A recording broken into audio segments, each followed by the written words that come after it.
On October 28, 2025, Category 5 Hurricane Melissa struck Montego Bay with 185-mile-per-hour winds, Jamaica's most catastrophic storm in recorded history. Across the city, familiar streets were transformed in hours. According to reports, storm surge and torrential rain flooded key corridors within minutes. Uprooted palms marked the sheer force of the wind. Boats were smashed and swept inland. Beloved landmarks endured a sudden before and after. Hotels along the waterfront sustained extensive damage. Flights halted as Sangster International Airport evaluated runway and terminal impacts. Officials state that hundreds of thousands lost power island-wide. An estimated 25,000 tourists were stranded as the storm passed. Melissa formed rapidly and honed in on Jamaica with a near-perfect eye wall. From October 28th into the 29th, the island faced the brunt of a Category 5 system. Witnesses describe a night of unrelenting wind, rain, and rising water. Along the waterline, surge and waves undermined seawalls and roads. According to preliminary assessments, sustained winds near 160 knots, rainfall over a foot in some districts, and storm surge peaking well above normal tides. This is a story of devastation, yes, but also of resilience and recovery. In this documentary, we look beyond the headlines to Montego Bay's lived reality. First, the storm's fury, then the human impact. Finally, Jamaica's road to recovery. We approach this with respect, care, and the facts as officials and responders confirm them. Montego Bay is changed, but not broken. This is Hurricane Melissa, Montego Bay. According to meteorological analyses, Melissa intensified rapidly over anomalously warm waters in the Western Caribbean. Elevated sea surface temperatures and low wind shear created a near-ideal engine for strengthening. Forecast cones tightened, pointing relentlessly toward Jamaica and the north coast. Radar scans showed a symmetric eye wall grinding toward Montego Bay. By nightfall on the 28th, outer bands were already pushing ashore. Gusts rose step by step, tearing at signs and trees. Hotel staff moved quickly, sealing entries and guiding guests to safer interior corridors. Then the surge arrived, overtopping seawalls along low-lying routes. Power blinked and failed as lines and transformers yielded to the wind. At Sangster International Airport, ground crews sheltered equipment as operations shut down. Sustained winds near 185 miles per hour turned loose objects into hazards. Roofs peeled, windows shattered, and walls groaned under pressure. A near-total blackout spread as circuits tripped and equipment failed. Storm-driven seas reclaimed ground floors along the waterfront. Rainfall tallies quickly climbed into double digits, according to preliminary gauges. A brief, deceptive lull arrived as the eye passed. Then the backside slammed in from the opposite angle. Structures stressed in the first half failed in the second. Teams fought water intrusions to protect equipment and people. Responders stood by, unable to deploy until conditions permitted. At first light, the scope of damage began to emerge. Doctor's Cave Beach was scarred, its postcard calm replaced by wreckage. Along the hip strip, shop fronts were ripped open. At the airport, teams mapped water damage, debris, and systems outages. Across Montego Bay, neighborhoods faced torn roofs, fallen trees, and blocked roads. Officials state hundreds of thousands without power, widespread infrastructure damage, and transportation disruptions across the parish. Damage assessments prioritized coastal corridors and critical services. Engineers documented structural failures from uplift, pressure differentials, and water intrusion. From the air, the pattern of loss and the first signs of repair came into focus. Before Melissa, Doctor's Cave Beach embodied Montego Bay's tranquility. Afterward, it stood as a measure of the storm's force. Sand shifted, structures cracked, and the sea deposited what it had taken.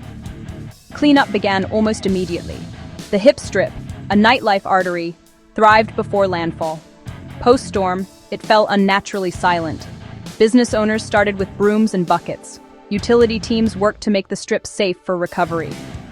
Sangster International is Jamaica's gateway for millions. In the aftermath, operations paused to assess and repair.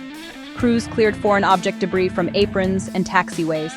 Technicians inspected navigation and communication systems. Resort corridors lined the bay with iconic views. Those same scenes bore the scars of wind and salt. Maintenance teams stabilized damaged rooms.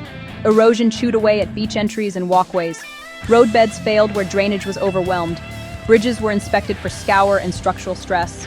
Water and sanitation utilities prioritized restoring safe service. Hospitals operated on generators as grids stabilized.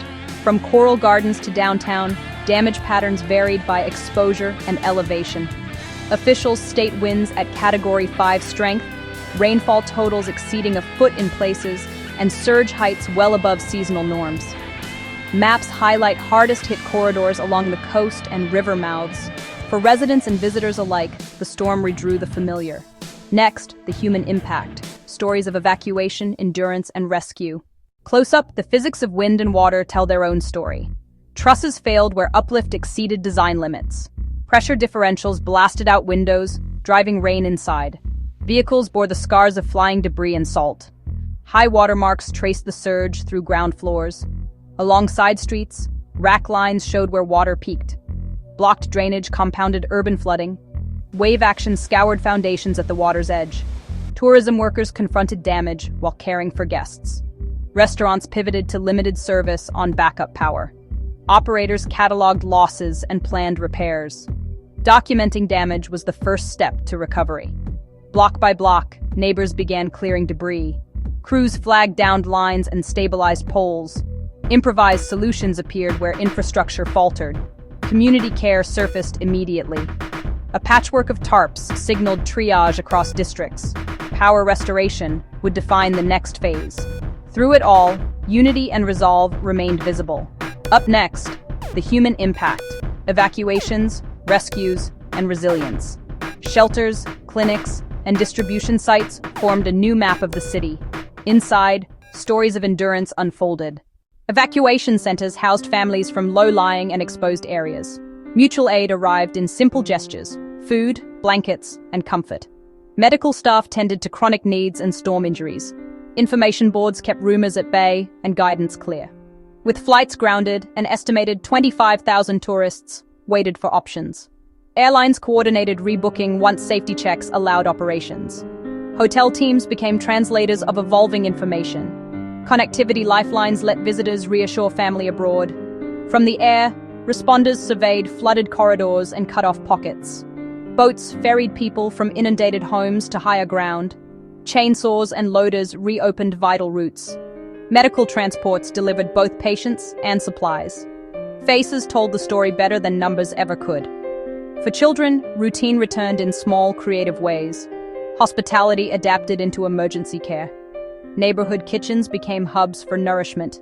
Distribution respected dignity with clear lanes and calm guidance.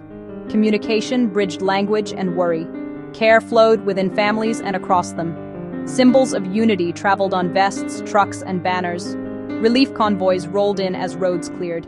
According to officials, international assistance began landing within hours of all clear. Maps evolved daily, marking sites opened, supplies delivered, and routes restored. As night fell, the focus shifted to sustained recovery. Power crews fanned out to rebuild the grid. Substations were inspected piece by piece. Block by block, light returned. New poles and lines rose where old ones fell. Roads reopened under a fleet of loaders, saws, and trucks. Debris moved to centralized staging for sorting and disposal. Culverts were armored to resist future floods. Clear detours kept essential traffic flowing. Runways were scanned for debris and surface damage. Terminals received rapid repairs to reopen segments. Cargo flights brought water, food, and medical supplies. According to airport updates, limited flights resumed as safety allowed. Volunteers reclaimed beaches one bag at a time. Small businesses signaled momentum. We are open. Supply chains began to normalize. Flags climbed masts as a reminder of unity. Clinics expanded hours to meet demand. Potable water deliveries filled gaps while systems rebooted. Technicians restored connectivity, lifeblood for families and businesses. A clear timeline focused efforts and tracked progress. Maps turned greener as neighborhoods reconnected. Sunrise brought color back to the bay. New routes took hold where the storm tore through. Neighbors turned compassion into action. Daily life began to stitch itself together. To support recovery, consider verified organizations working in Jamaica. The Jamaican Red Cross, Food for the Poor, UNICEF, and reputable local NGOs coordinating shelter and supplies. Always verify donation links and choose trusted channels. We will share updates as officials and aid agencies report progress. Jamaica has weathered storms before and will rebuild stronger. According to reports and on-the-ground accounts, resilience is already reshaping Montego Bay. Your support helps communities rebuild homes, reopen schools, and restore livelihoods. Subscribe for continuing coverage and practical travel updates for Jamaica and the Caribbean. From Montego Bay, thank you for watching and for standing with Jamaica.